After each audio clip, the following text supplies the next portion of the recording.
They should have made this a sequel to Jake Gyllenhaal's Bubble Boy. Take Bubble Boy, stick him in a haunted house.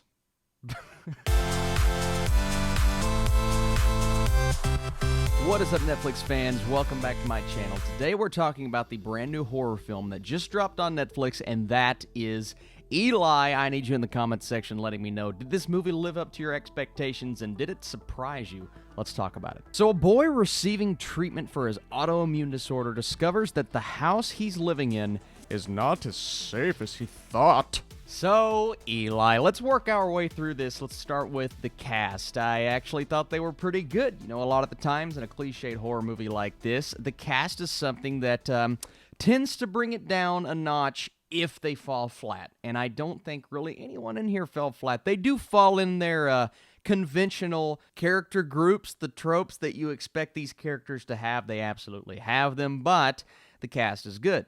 I also think the kid's really good.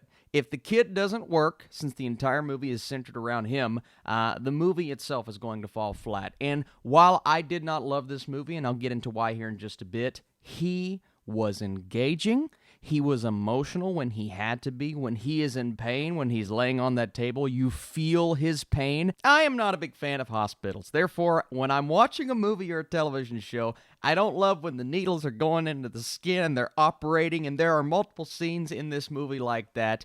When other people are getting scared from the jump scares, I'm sitting there going, don't put the needle in the arm. And I did that throughout the entire movie. I don't know if it was intended to make me feel grossed out, but to someone who doesn't like needles and things like that, I'm like, yeah, it's effective in that sense from a horror standpoint. There were multiple times where I was actually not scared, but nervous for our main characters, and there were times in the movie where I thought they actually did a good, effective job of using the shot selection and the cinematography to bring the scares out of you. When they attempted jump scares, I don't think they worked. They did not work on me. And when they attempted to scare you outright because of the things going on within this haunted house, I don't think they necessarily worked as well. There are many things to enjoy, especially, and for the most part, when we get to the ending. It is a horror movie that has a solid ending. And how often can we say that? Not very often. But prior to that, the first two acts, it is full of a number of familiar horror sequences that I've seen 1,000 times. The dream sequences that are scattered throughout the entire film that try to bring in the jump scares, and they never quite got to me. Honestly, you'll spend the first half of the movie going, all right, I don't know why I'm spending my time watching this, because I have seen this exact film before. They use every cliche you possibly can use, down to approaching the house, and it just looks so creepy. It's grayed out, the fog around it. It's like you couldn't do anything different. And walking in the very first time, and I know they were trying to build up the intensity, but couldn't they kind of figure out what they were getting themselves into? Now, okay, all of that aside, when we get into the third act of this movie, I was almost done with it. I was almost checked out. Not because it was horrible. I don't think it was horrible at all. There are a few really well-done sequences in here, but there are only so many times you can listen to this boy scream, "Get off me," before it begins to get old. The movie is very repetitive.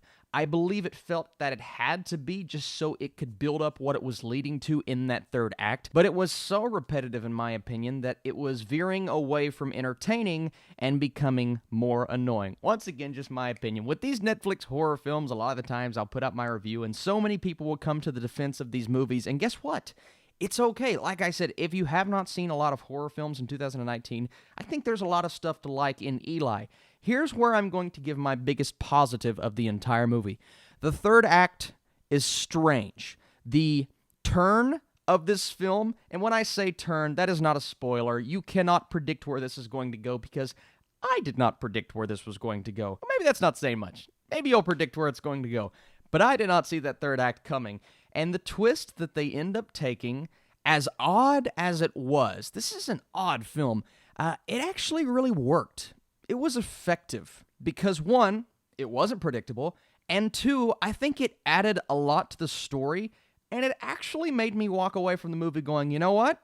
Because of what happened in the third act, that was worth watching. And I thought it was well done. I thought the twist was effective. We've been getting these Netflix horror films as of late that just haven't had effective twists. They've been very predictable, and there's nothing special about the filmmaking. While the filmmaking here is okay, a few good moments, a few things that definitely do not work, very repetitive aspects of this movie that just get old after a while, but then they bring you that third act and boom, you are right back in it. And I was locked in during that entire sequence. Doesn't make up for the rest of the film being a bit bland and a bit familiar, no, but it does make me appreciate what they were at least trying to go for. So here's what I'll say. I do think Eli is going to have its fans. I think the cast is solid. The direction is okay for what it was going for. The script, it's a bit off, in my opinion, but the screenplay, where it takes us in that third act, it did do some things in there that make me say this is not a horrible Netflix horror film. It's there, and I do think it's one that's going to find its audience. I'm going right down the middle. I'm going 50% for Eli. Way higher than I thought I was going to go after that first act, but there are some things in there that I think are going to make horror fans really happy. If you are sick of the modern, cliched horror movie, you're probably going to like this a lot less than I did, but hey, it's on Netflix for you guys to check out right now. This is not the only review coming out today. This is not the only Netflix review. I have 3 to 4 more videos over the next 2 days, maybe more, watching a lot of stuff for you guys. Truly appreciate you watching this video. Thank you so much for tuning in. I'll be back very soon with another video. If you enjoy this review, be sure to leave it a thumbs up. It definitely helps out this channel. You guys are the best. I'll see you soon.